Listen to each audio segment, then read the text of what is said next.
And we are live. Welcome to Indie Music Issues. I am one of your hosts, Björkfinn Benediktsson, founder of Audio Issues and author of Step by Step Mixing. And you get what you give. And I'm here to help you confidently finish your mixes and proudly release your records. Go to Audio Issues for more from the blog and all that good stuff, or mixfinisher.com to download my cheat sheet. Or also, if you're checking in live or this week, I have a link in the description for a free masterclass I'm doing on Friday about the 3 mixing mistakes you might be making that are hindering your musical success. So check that out in the description. Ryan, what do you have to offer today? Well, so much. So if you're tuning in for the first time, you don't know us, welcome. My name's Ryan from the Indie Music Academy, the channel here on YouTube, where we uncover the mysteries of the music industry, learn how to grow a larger fan base, and earn income from our music. And today, we're going to be talking about the cost of something that we think doesn't have a cost, the cost of free. Right. Free isn't truly free. Björkfinn and I both sent out emails this morning. If you're on either of our mailing lists, that's how we usually communicate with our community of musicians that are like-minded. We want to grow an audience, grow a career, grow our skills. And in our emails this morning, we talked about this misconception that free things, they may have a zero next to the dollar sign, but there is still a cost. And sometimes that cost is hidden, and it's a sneaky cost, and it's a cost that can build over time. And if you don't recognize that cost, and if you don't know where to look, it can be something that blindsides you over a few months, years, over your lifetime. Right. Yeah, it goes back to one of the things that I wanted to start talking about is the concept of opportunity costs. It's something I talk about in You Get What You Give. Shameless plug for the book there. But it's the opportunity cost is basically the cost of choosing to do something at the expense of everything else that you could be doing. Mm-hmm. So if you, what's a good example? Oh man, I should have prepared better. So basically, if you're deciding on doing something, it means that. So let's take a job for example. If you're deciding on taking a job, the opportunity cost of that job is anything else you can do with the time that it takes you to be at that job or do that job. So because I'm an entrepreneur, I'm highly unemployable. And the opportunity cost of me taking a job is too high because I make more money as an entrepreneur and a self-employed business owner. And because you also want to think about the price of the freedom to do what you want when you want, and the opportunity cost of taking a job that might have some guaranteed paychecks or might have some guaranteed safety, but it's at the expense of the freedom to do what you want and the freedom to choose your own path, if you will. Yeah, definitely. So if you're just tuning in, drop your name in the chat. We always love to know who is watching. Yeah. Björkfinn and I are both entrepreneurs, both musicians. And if you are a musician, an entrepreneur, a mix engineer, songwriter, let us know in the chat what your main either hobby or profession is, so we can customize this live stream to you. And we will be taking your questions later in the stream. We always love to do that. This is really about interaction. It's really your time. We picked the topic, but we also love discussing the things that you are doing as well in your music. And so going back to this opportunity cost concept that you just introduced, there's the opportunity cost, which is doing something else, right? And then the opportunity cost is what you're missing out by shifting your focus, right? Right. There's also costs when you feel like you're doing, the right thing. You feel like you're building on your dream. You feel like you're working towards your goal. But there's still opportunity cost because of this factor that you introduced in your email that I read this morning. I am on your email list, but you introduced this concept of time, and Right. there's an opportunity cost. You can be trying to fulfill your dream, trying to grow your audience, trying to build something, but there's still an opportunity cost if you don't do things quickly. Right? Am I saying that right? I'm trying basically paraphrasing. It Mhm. goes back to some of the stuff we talked about in the first episode, which is the two levers of business or two levers of succeeding with anything is you can pay with your time or you can pay with your money or a combination of both, of course. So you pay with your time if you're an avid DIYer that just wants to do everything themselves, you're paying with your time, which can be beneficial in the long run. Which means that you're paying time to learn. You might have to pay some money for the learning materials if you're investing in courses or anything like that. But you're paying with your time by learning this stuff, and that may have some benefits in the future because you're adding to your skill set and you're growing as a human being, which is great. But if you're trying to do things fast, money is an easier way to get those results because you can simply hire somebody to help you out with that. And like I said in my email this morning, one of the best ways to learn something is to identify the problem that you want to solve or identify the thing that you want to learn. Find somebody who has done what you want to achieve and then hire them to tell you what and how you should go about learning that or solving that problem.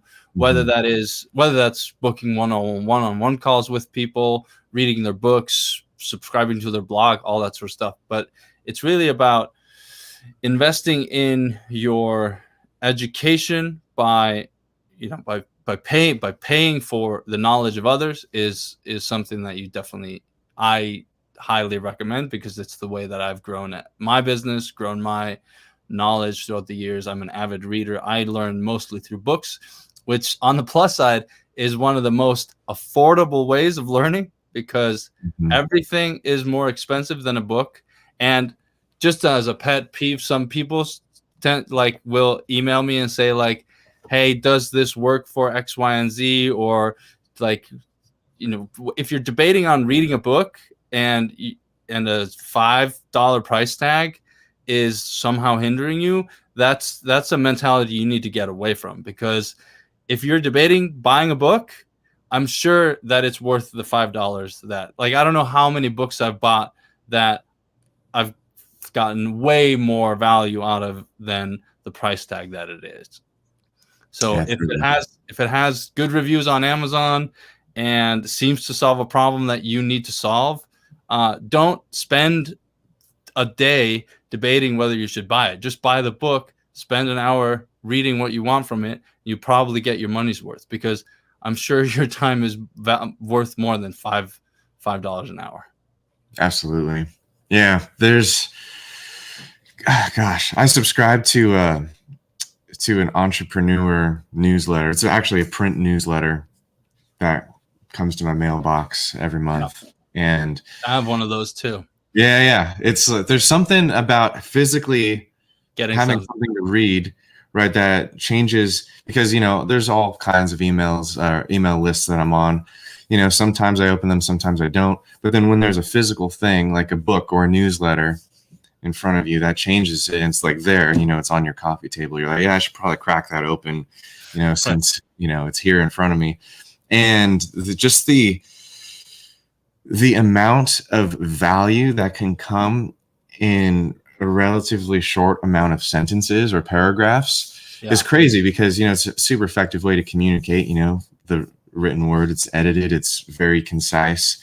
And just reading those issues, not audio issues, but the issues of the magazine, it's just like, these mindsets, these just very potent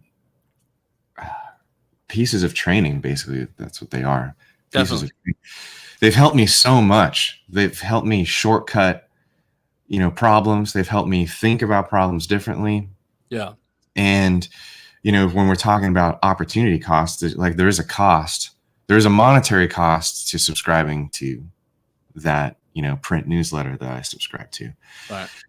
But I'm thinking about, the monetary cost versus the opportunity cost. It's hard to even quantify that sometimes, but I can guarantee that there are times that I've read something and it's given me an idea or a new frame of mind or a new way to attack a problem. Yeah. Where it's like, that could have been a problem for a whole year, or that could have been a problem that maybe never would have been solved on my own. Like, how many hours of Googling or YouTubing would have had to be done? And that's assuming that there is even a video that's created that's going to help, and it really comes back to that whole idea where you can either try to figure it out on your own, or you can ask someone who's already figured it out and remove that whole danger of missing out on the opportunity cost of just not knowing what to do. Right. And also, it's an interesting way to think about, because it helps you come up with your rates. So let's say that, well, one of the reasons I can't really, like, when people ask me to do free work, I simply can't, because I can tell them, like, hey, so like, if I spend 2 hours working on your project, I have to be paid this much because I know what my business makes in a month, and I can divide that income by the amount of hours I want to work. And then I come up with a number from there. And that just like helps me see that if I do something for free, simply I'm unable to do that because it's actually costing me more money to do work for free than it is like the benefit of, well, you can work for free to a certain extent, and there's creative solutions to get value out of maybe using free time, but calculating your rate from an opportunity cost perspective, simply just like your costs of being alive and surviving in the world, like rent, food, all that sort of stuff, you need a bare minimum, and then you divide, then you come up with a number, and then you want to have maybe a buffer of income that you need to you add some discretionary income, and then you divide that by the amount of time that you want to work. Maybe that's a full 40-hour work week. Maybe it's not. Let's not pretend that we can all work 8 hours a day with like undivided, concentrated attention. That's not a thing that anybody can do, I think.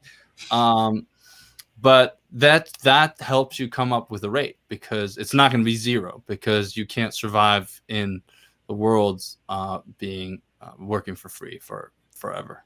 However, you can work for free to build your career, maybe to build a portfolio, those sorts of things. There might be some bartering involved, but it's about coming up with the value of like, what do I get in exchange? If it's not money, it has to have equal value to you in the long run, even if it's an intangible thing. Yeah, totally. Looks like we have a few people in the comments. I want to encourage you guys just to say hey if you're tuning in live with us. Lineman Music is asking some questions. I'm okay with diving into these if you want. Yeah, go for it. Okay, sweet. So Lineman Music asks, what's the 80-20? This is, if you're just tuning in, 80-20 was something we talked about last week. What's the 80-20 when it comes to investing in your music? What's the most important thing, or couple of things, for an independent artist to invest in that'll give the most return? I'd love to answer this. I think I know what you're going for, but I would love for you to clarify one thing. Are you talking about the monetary side of investing in your music, or are you talking about the time side? Or are you talking about both? But I would love to know where you're at. I understand that in the beginning, a lot of artist careers, are on a hairline budget, and a lot of the investment can't be monetary. You can't drop $1,000 in Facebook ads to promote your new single, because there's no infrastructure built to recoup that cost yet. And that's okay. Just like with any business, and I include musicians in this, because being a performing artist and creating a product such as an album or a single is, it does take on business structures. Yeah. And a lot of people I'm It's not going to put words in, but a lot of people do want to make money from their music. And so right. I'd love for you to follow up, answering whether you're investing currently with your time right now or investing with money. And I'd love to tackle this for you.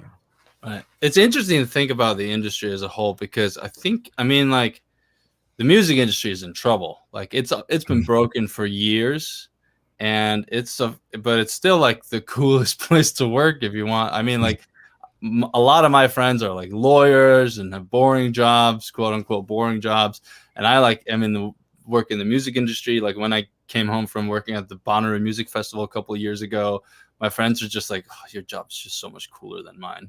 And that's fair from like a perception standpoint, but it can be really frustrating, especially because there's always such a race to the bottom because it's so fun to work in the music industry.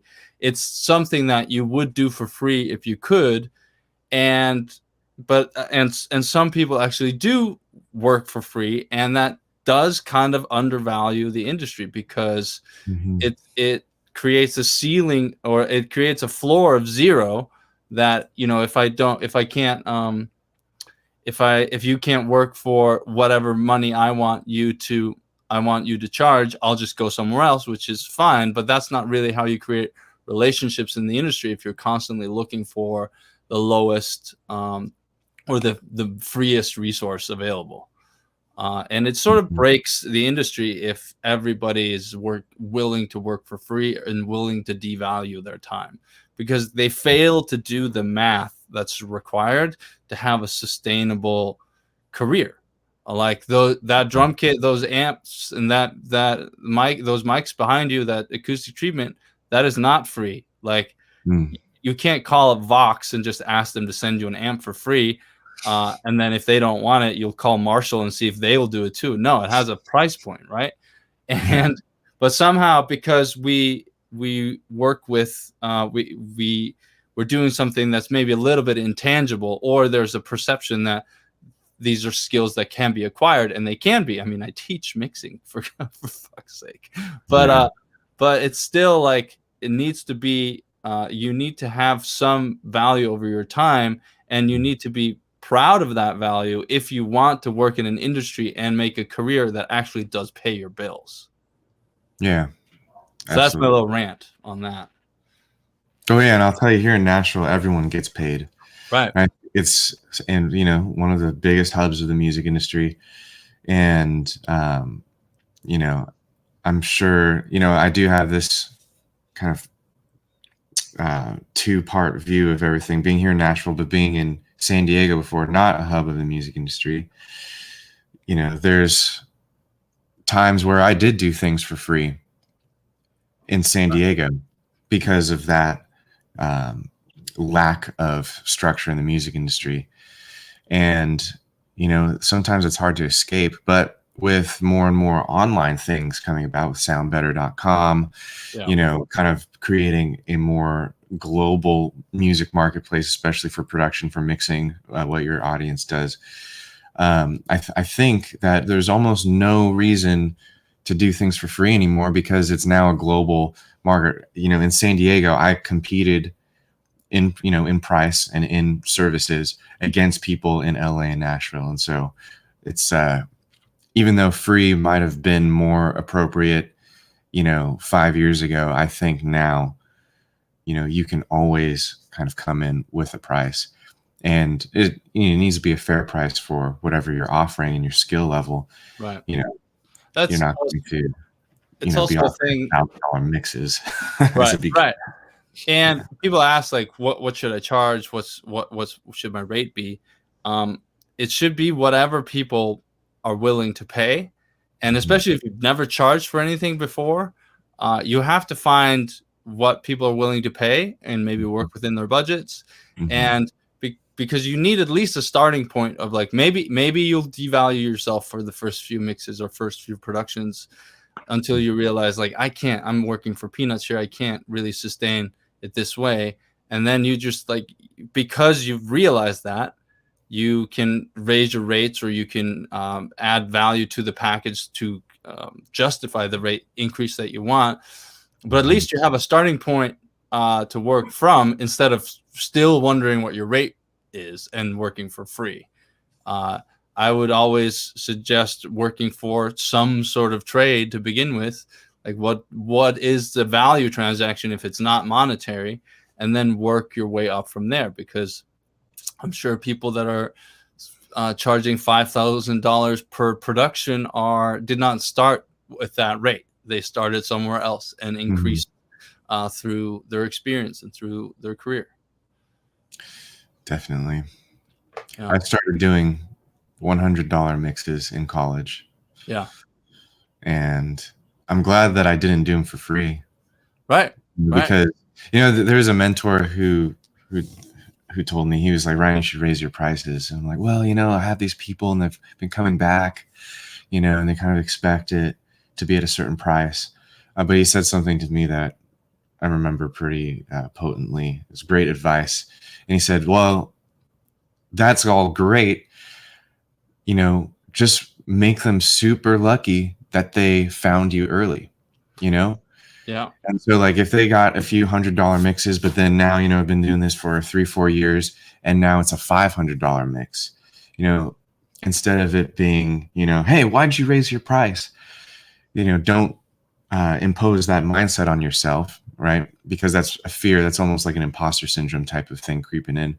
Instead, change your mindset around that, saying like they were super lucky to like have me, while I was learning, have me in the beginning, and I'm grown now, and they found me at a great time, and they should be lucky to have that. But now I'm here in this place in my career, right? And so I just wanted to encourage you and pass that on to. I see that this was Lineman's original question, and he did some great follow-ups. Here it is. So where's the 80-20 of where I should invest? And he says monetary. I don't have much money yet to bankroll big campaigns, but I do have some money and I need to be smart with it. I know there's a cost of things, but I want to know where the value is. I'm always investing time and learning, so that'll never stop. Awesome. I know where my skill deficiencies are, and I do invest time and money to improve them. Awesome. Part 3 coming up. I'm trying to see how to properly invest, get my music out there. Do I invest in marketing or better videos? Thanks so much. Awesome. Right. I'm assuming those are music videos. Yeah. I'll take a stab at this, and then if you want. Yeah. So if you have a small marketing budget, and I understand you can't just like bankroll big campaigns. Right. The one thing that I would ask is, where can you spend marketing dollars where it's going to last and not just disappear as soon as you like flip that ad off? And the perfect example of what not to do is a boosted post. Boosted posts are cool, but the principle behind a boosted post is literally, it's like, let's get engagement. And then once the engagement is captured and, people comment and, click the like button, all that stuff. Once you turn that boost off, nothing really changed in your long-term music career. And so what I would ask is, do you have the structure? It's more than just one thing. Do you have a structure to actually capture fans and create a relationship long-term? Right. And that's the goal. So relationship over the long term. Now, the mechanism to, get introduced to new fans, there's a whole bunch of them. There's a million, you can, go viral on a post. You can get on a playlist on Spotify. You can do features. You can get, featured on a YouTube channel, a blog post. Those are all just traffic mechanisms. But I want to make sure that you have the structure in place, on a business side of things. You kind of have to think, and you put on your business cap on, to build relationships long term with your future fan base. That's question number 1. Right. Like rhetorical question. Make sure that you have that built if you want to put it into a checklist. Yeah, because you need a system. You need a system to take whatever you send through your marketing, or like if you're putting out a marketing campaign, and you should have a call to action of some sort. So when your fan or when your potential fan is doing something, that you tell them to do as the call to action to your ad or your marketing message. What is that thing, and how can you capitalize on the other side of that thing as much as possible? Is it signing up for your email list? Highly recommended. Or is it sharing, pre-saving on Spotify, those sorts of things? Mm-hmm. Yeah. Doug says, good to see the 80-20 discussion still going on. So yeah, if I was going to give you the 80-20 of where to spend your money, and obviously I don't know very much about your career. I can't make these decisions for you, but if this was me, the 80-20 would be, this is how I think of it. Who are the people who are going to last the longest, right? If I was going to take the 80-20, what's the 20% of everything that I do that creates 80% of my long-term people? Yeah. Okay. And so you'd have to kind of do an analysis of what's happened so far and ask yourself, where are the people coming from who are sticking around? Is that from the content that I'm making on YouTube? That's just an example. I don't know if you have a YouTube. Is it from the posts that I'm posting on Instagram? Or is it from busking? Is it from, playing at my church? Is it from playing on the street corner? Is it from doing whatever it might be? Right. That's the line of questioning that I would ask. Right. What's worked in the past for you? Like, I'm assuming that you've done some marketing before, trying to figure out what you should do next. So start by analyzing what that is, is working well now. Yeah. And the 20% is really just a way to understand that it's going to be a small segment of everything you're doing, right?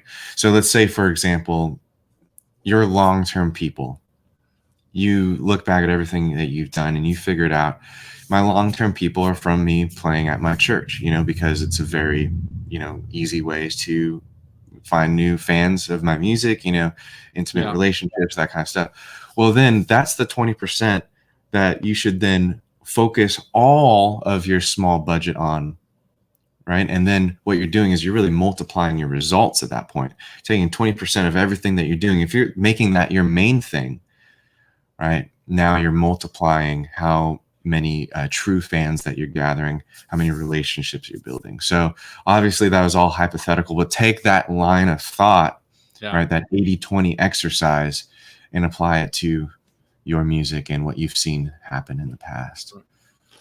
Tom is here from Ireland. Tom McElvogue, I think his last name is. He got a one-on-one mix session with me last year, and it was a lot of fun. We were working on some traditional Irish folk music, and it was very cool to work on. Definitely different instruments than I'm usually used to. Alex is here again. Protecting your time is so important, especially in our digital world. And we also think about time as in I'm spending time to acquire something or achieve something, but it's also protecting time so that I can do that, so I can spend it on something else. And distractions in the digital world are insane. And a good example of this was, in the email I sent out this morning, I said, how much does a new body cost? Obviously, I'm not talking about science fiction. You just buy a new body at the alien body marketplace on some random planet. But like, if you're overweight and unhealthy and you want to get in shape and you want to get your body back or whatever that means, how much does that actually cost? And my thought process was, I don't have I have too much going on at the moment to just do all of this on my own. So I need some help. So I looked around and I found a personal trainer. And this personal trainer, it's all online, just through an app. He sends me exercises. He checks in. He makes sure that I'm keeping track and I'm on task.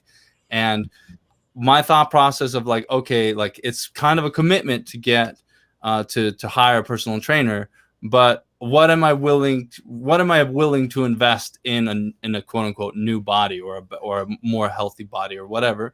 And I thought, okay, it's $197 a month for the personal trainer. I'm willing to commit 3 months to seeing how it works, which is $591 or something like that. Mm-hmm. And so that's, and as long as I'm willing to do the work and I'm actually going to go through the program that I'm hiring that person to do, and I'm relying on that person and trusting the process and things like that, actually understanding that I don't have what it takes to get those results and I need help, which is a really good thing to be aware of when you are trying to achieve something. It basically, well, I come to the conclusion that, all right, I'm willing to pay up to $600 to try to be healthy, and then I can reevaluate from there. But it's not like, oh, I have to pay this money in perpetuity. It's like my membership. I don't expect you to maybe be in the Insiders program forever. Is a monthly fee. I have an insider that is just that basically came to us, went through the mixed finisher formula program, did the Insiders community where he got continuous feedback on helping him get that record to, or that album to, where it was professional quality. And then he's moving on. He actually moving on to taking one of Ryan's courses because he's releasing the album, and those strategies is what Ryan teaches, which actually is great synergy between me and Ryan. It's a pretty good idea. Yeah. So like and you want to think about, what are you willing to commit? And if it is a monthly fee, or if it's like costs something, you want to think about what is the value that you're getting in return, and is it going to be a return on your investment / return on effort. And moving to why I started this rant to begin with was distractions in the digital world. On Sunday, I was lying in bed, scrolling Facebook, wasting time, right? And because I get up early and I'm just kind of, not doing anything productive. And then I'm thinking, like, you know what? I might as well do the work, because like I might as well do the workout that the trainer assigned to me. So I went out. 30 minutes later, I'd done my workout. I was like way happier, endorphins running high, like felt better, and felt like I was productive with my time, because I realized, oh, I should actually do something with this time instead of mindlessly scrolling Facebook. Mm-hmm. That's awesome. So, yeah, protect your time, or decide what you're going to, decide to do something more productive with it. Mm-hmm. So my little rant there. And Alex continues here. There's also a huge difference between the mentality of someone getting something for free versus investing in themselves.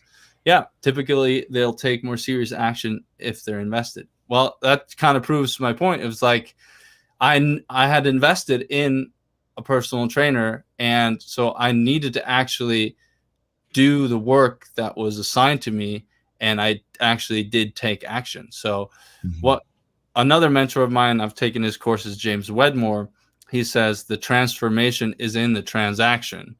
And what that means to me is that when you decide to invest in something, you are committing psychologically to doing that. You should do so, taking that course, or implementing what you're buying, or adding that widget to your website so that it does what you want it to do, or whatnot.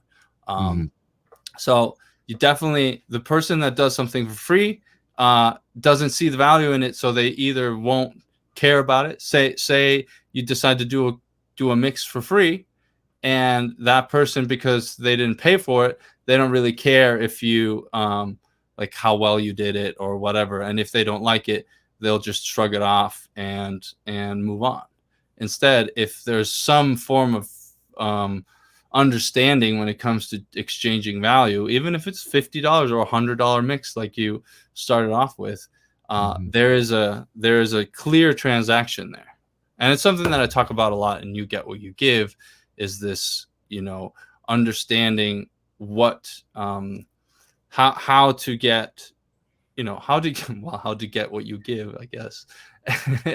And so like you want to have a clear relationship or a clear communication about what the exchange of value is. Because if you're just offering stuff for free, those people won't value it because it's free. Yeah. I mean, the classic example that we hear about all the time, or that we see, is like the difference in college between the student that has to pay their way and attends every class, does all the homework, very passionate about school, and then the student that is going for free. Mom and dad are paying for it, but they're skipping classes. They're going to the parties. It's a social, experience for them. Yeah. And that's classic as far as, if you put your own, dollar behind it, it really does change the way that you, the way that you value what you're doing. And it could be the difference between dropping out. Right. If it's free, it's so easy to give up because you're not giving up anything. Yeah. Yeah. So Lyman's Music says, thank you so much. I understood what you guys said. I'll go put it into practice. Glad that was useful. Happy to help. Would love to see any more comments. If you have any questions, let us know and we'll tackle it further.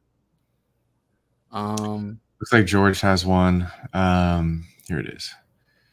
George is asking, are 360 deals inherently bad? I'm assuming you're talking about getting signed to a record deal that has the 360 clause in it, which is almost every record deal. It's actually very topical to today's subject.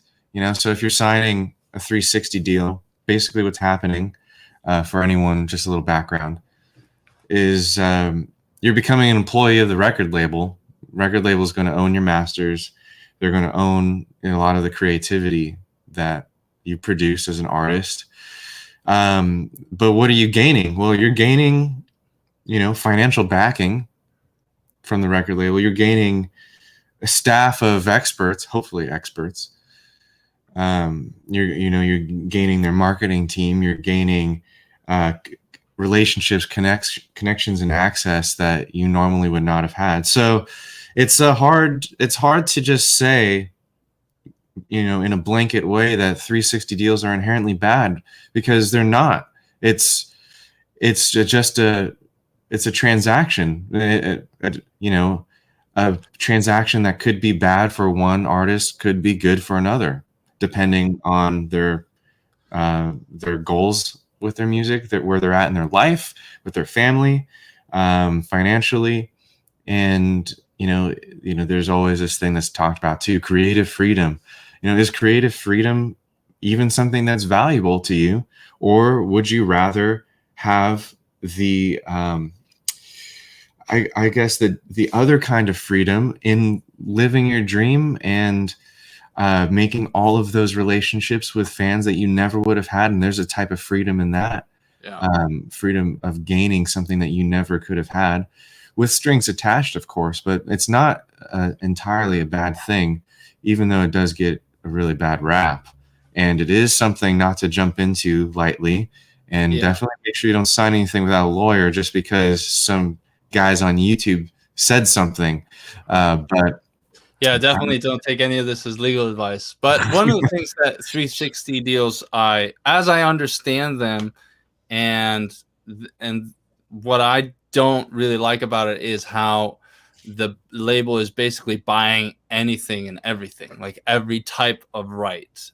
Basically, and correct me if I'm wrong, but basically they would also own anything else that was produced from that music or from that brand, because that artist is now a product of the label, and they could churn out, all sorts of merch that the artist would only get a fraction, if any, of the royalties from the sales of that merch. Because that's correct. It's basically, if George became a successful worldwide phenomenon, right up there with Justin Bieber and Ariana Grande, because of the success of his music that the record label pretty much had a huge hand in creating.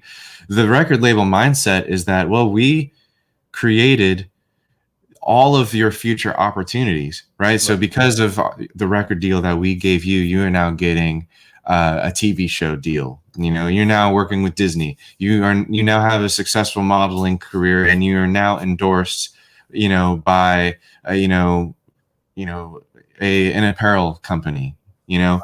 And so all of those streams of income were only possible. I sound like I'm defending the record labels, but this is just their mindset. This is just their mindset. All of that was possible because of what we first, you know, did for you. You know, we took the risk because the risk is all on the record label. And a lot of artists don't realize that. When you sign, all the risk is on the label. Right. Because they're spending the marketing dollars. And if it's basically like a no risk loan. Now, that loan is held against your future royalties if you are successful. But if you are not successful, you don't have to pay back $500,000, you know, because, you know, as an artist from all of the marketing that they did for your failed album. That risk is not on you as the artist. It's on the label. And so it is a very intense relationship because of that. But not to get too off track. Yes, 360, right? 360 degrees, just like a circle. It encompasses everything that you might ever do in the future, any future opportunity, any future endorsement, deal, merchandise, television, acting, modeling. It all is a part of that contract that you're signing. Yeah. To me, that sounds bad because, well, if only because I'm just such an independent control freak that I would never want to sign away so many of my things.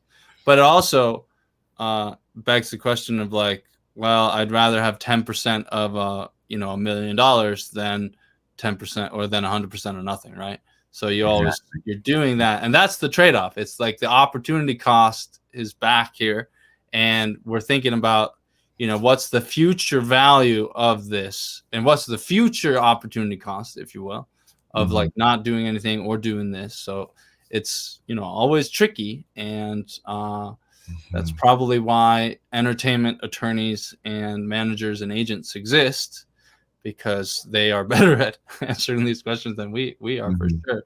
Yeah. And that's also a thing too, is like people might run the other way because like, oh, I can't hire an attorney because they're $500 an hour.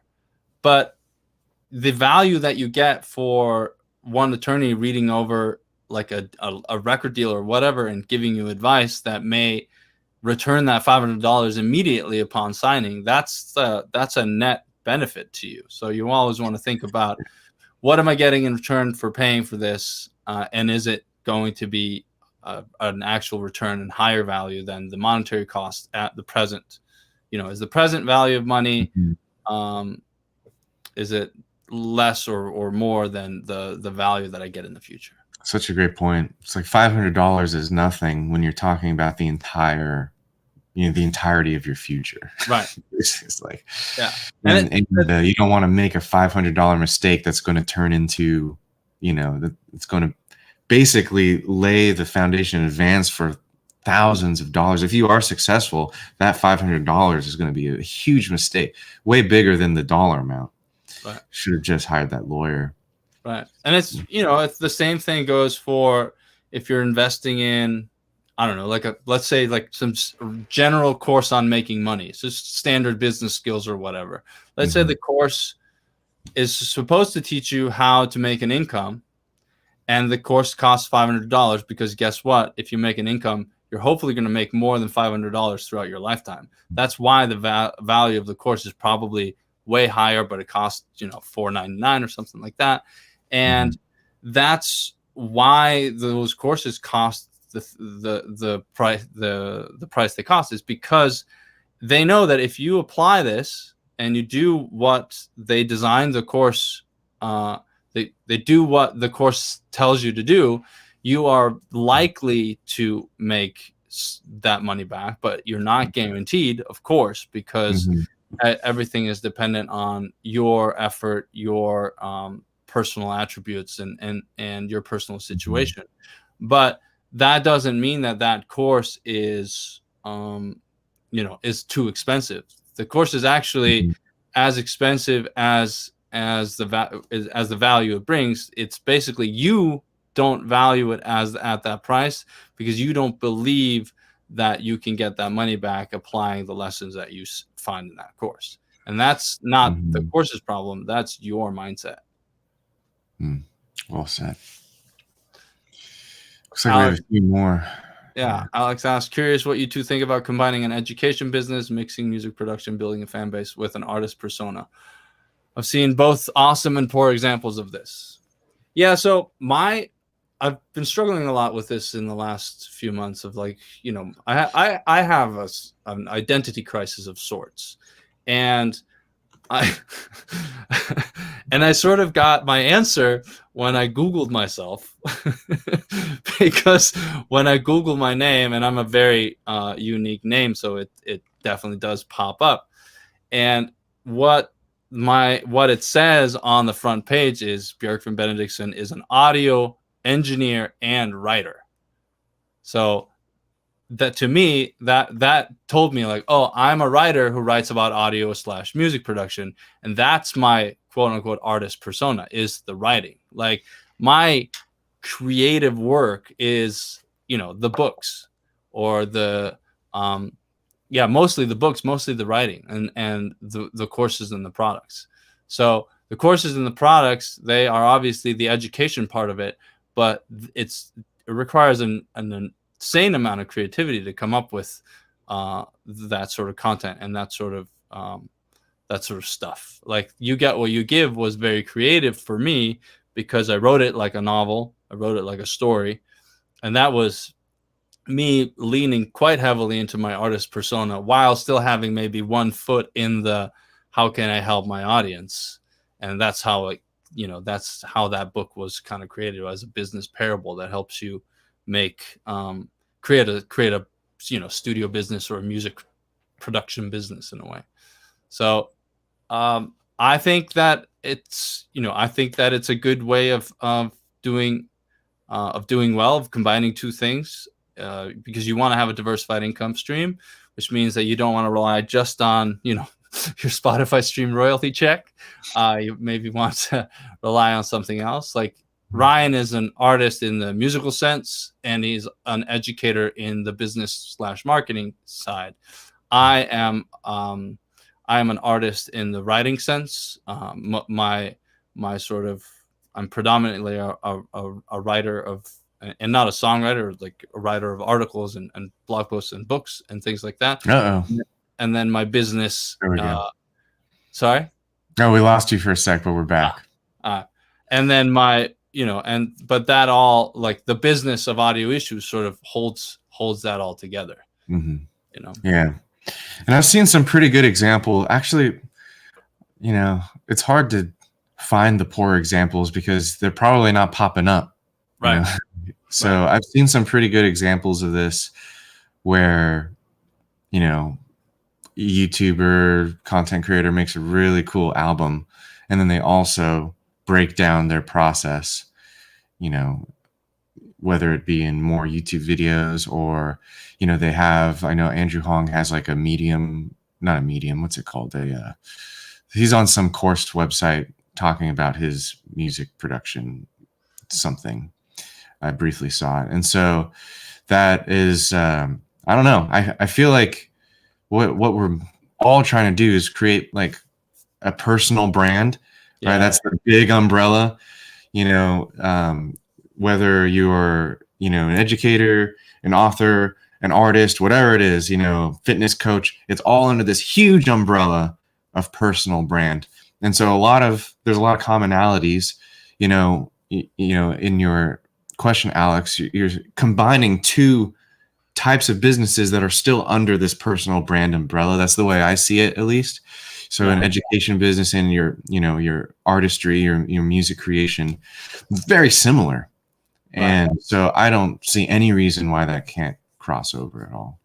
Right. And those two things is kind of what makes you unique. Like my stories of how, things in my history or in my past have influenced my thinking, and that might help you, because it's sort of like when you mix a song like this, or when you produce a song like this, like that becomes my unique way of saying things, or teaching you things, or promoting myself, or promoting my work, or promoting my books or courses or whatnot.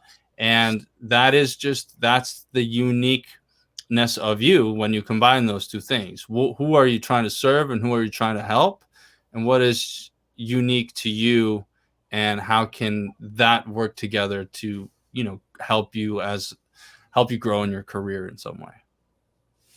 Awesome. Yeah. Well, I just wanted to quickly give a 10-minute warning for questions. We try to keep these things to about an hour. So if you want to drop any last questions in the chat, we'll try to get to them. And it looks like there are a couple more. Yeah, let's go ahead. Lameway says, I just tapped in. Can you talk about setting up contracts when getting asked to feature, like setting up a scope of work? Sorry if that's off topic.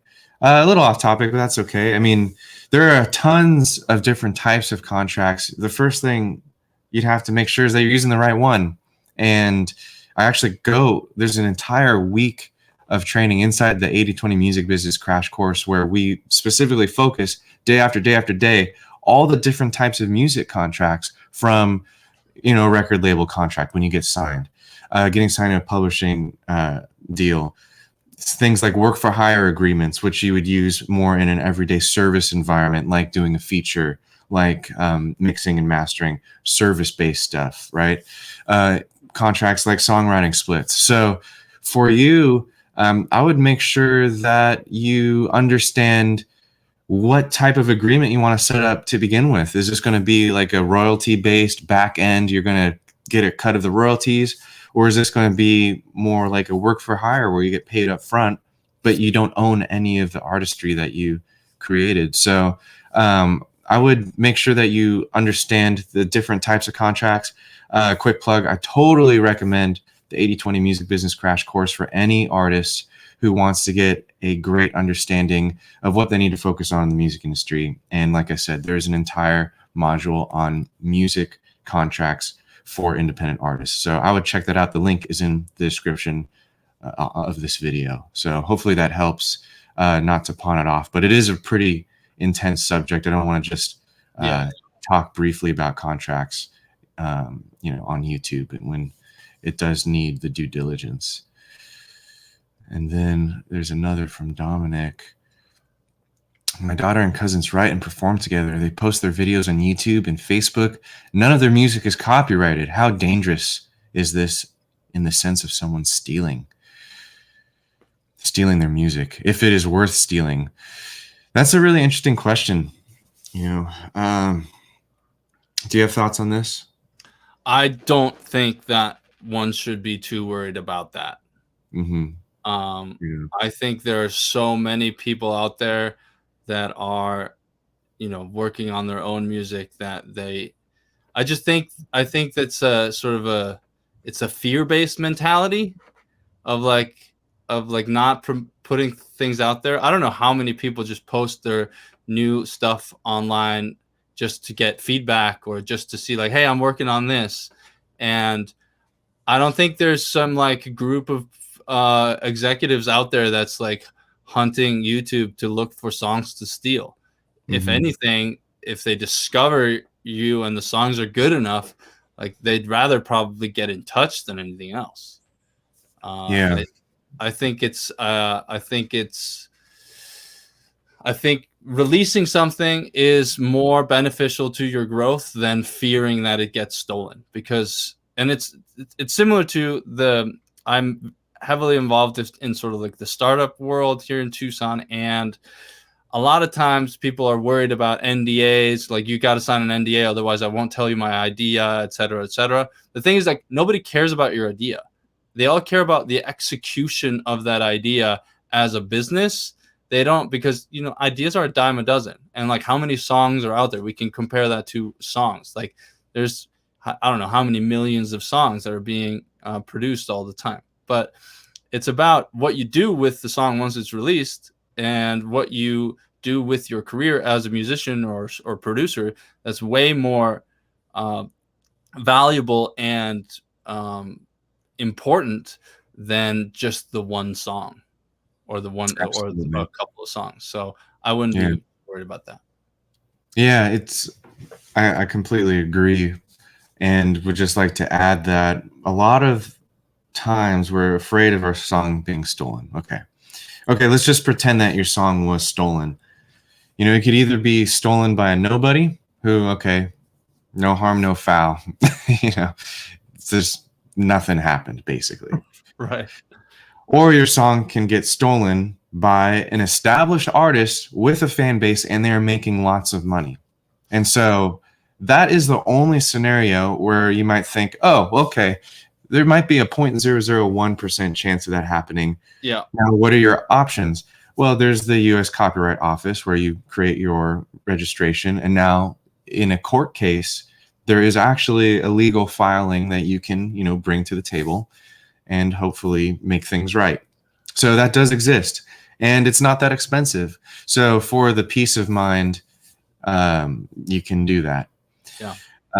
I will also say that, you know, just as Björkvin said, it's about the execution. You know, it's not really about this song that, you know, it's not even about a library of songs that you write. What's more important and what has more, you know, traction in the real world is the fan base that you build. And that's why I'm so passionate about helping artists grow their fan base. I feel like it's the single most important thing when it comes to building a successful artist career. I mean, it kind of makes sense, right? If you don't have the fans, there's really not much else other than, you know, your notebook full of songs and a few recordings, right? So it really is a smaller part of the equation in comparison to fan base growth. And so what I would focus on, what I would encourage you to do is, okay, for peace of mind, register with the U.S. Copyright Office. You know, you can do that. It's not that expensive. You know, but then, you know, post your videos, you know, on Facebook, on YouTube. You know, there is a timestamp from all that stuff. So that's kind of like, you know, layman's copyright. You know, I don't know. I'm not a lawyer. I don't know if that's going to hold up in a court case. I'm not telling you that's as good as copyright. But, you know, a lot of artists say, well, that timestamp's good enough for me right now. And then they'll copyright later. Right. But just to put everything in perspective, it's not that expensive to copyright. And the most important thing isn't the song anyways, it's the audience. So hopefully that just shares a bit about how I think about these things. Yeah. And one thing I would want to mention, just because like I can come off as harsh sometimes. And when I say like nobody cares about your idea or like people don't care about your songs, that I don't mean like nobody cares about your songs. I mean you or your daughter and cousins care the most about their songs now because they are the people or seemingly the only people that know about them. It's about what they do with them and how they show the audience these songs and find an audience that cares about their songs as much as they do. That it's about that. It's about, you know, like nobody cares about your song until you tell them why they should care. And the only way to do that is to put it out there, build an audience, you know, find your voice, be around, be prolific, keep working at it, that sort of thing. Yeah. Hopefully that helps. Yeah, and then we got an angry emoji here on Facebook from Adrian Yu, who's I love that. Music producer that also does mixing and composing for media and theater. Not sure what he was angry about, but if we said something wrong, we apologize, but we have no idea what that could be. So anyway, yeah. So thanks for the emoji. Thanks for the engagement. All engagement is good engagement. Oh yeah. Yeah. Let's trigger that algorithm. Yeah. So anything else we want to add before we take off for the week? I mean, we're right there at the hour mark. I hope this was valuable for you guys. Of course, you can connect with us where you're viewing right now, whether it's on YouTube or Facebook, but there's a better way to connect, and that's by getting on our email list. And it's not just an email list like, Home Depot, where they just try to get you to buy shovels and get their Home Depot credit card. Now, this mailing list is about relationship. And no, truly, I want you to be on my mailing list and check out Björkfinns too, because it's a place where we interact daily with like-minded musicians. We all have the same goal. On my mailing list, we talk about growing our fan base, music marketing, things like the 80-20 principle, Facebook ads. And I just want to invite you. There's a workshop that I have prepared for you in advance. It's a 3-video music marketing workshop. That's in the description below. And also, I want to point your attention to the 80-20 music business crash course. If you want to save time, like what we talked about today, if you want to pull that lever and get the crash course, it's a 30-day intensive where you learn everything about the music business for independent artists and what the most important things are. Definitely click that link in the description below this video. I highly recommend it. And you are next, Björkfinn. What would you? Yes. Well, I just wanted to. I'm sorry we can't give Randall a good deal on a shovel, but it made me think of like, well, maybe we can sell some saws because that can be used as a musical instrument. But Right. But yeah, I don't for know me, why I saw it was a karate chop. That's you don't want to see me with a saw. It's very dangerous. Right. For me, if you want more from me, have the 2 books out. You Get What You Give. You can find that in the description below. Step by Step Mixing is at stepbystepmixing.com. And if you're debating whether you should read it or whether it's worth the $7 or $17 it is, guess what? Whether you buy it through my site or through Amazon, your money's always secure. Like you can just get your money back if you don't like it. You can return anything on Amazon, and I have a 365-day money-back guarantee. So there's nothing to lose and everything to gain. So if you like reading, if you don't like reading, don't read the books. But if you do like reading, check those books out. Also, I'm doing a mixing masterclass on the 3 music mistakes or mixing mistakes you might be making that are hindering your music success. Doing that on Friday. There's a link in the description below to register for that. It'll be a one-time masterclass. I'm constantly doing new ones, trying to do new one every week, or sort of a variation on a theme every week, because I simply, with being a new dad, I have limited time to give away free stuff because my opportunity cost is so high now. But I still want to serve my audience, which is why we do these sort of life indie music issue rants on Tuesdays, and then I do mixing related masterclasses later on in the week, and that's sort of the content that I'm focused on creating at the moment. And so check all that stuff out in the description below. Hope to see you there. And we got another and that's it. All right, take it easy, guys. Have a good rest of your week, and see you guys soon. See ya.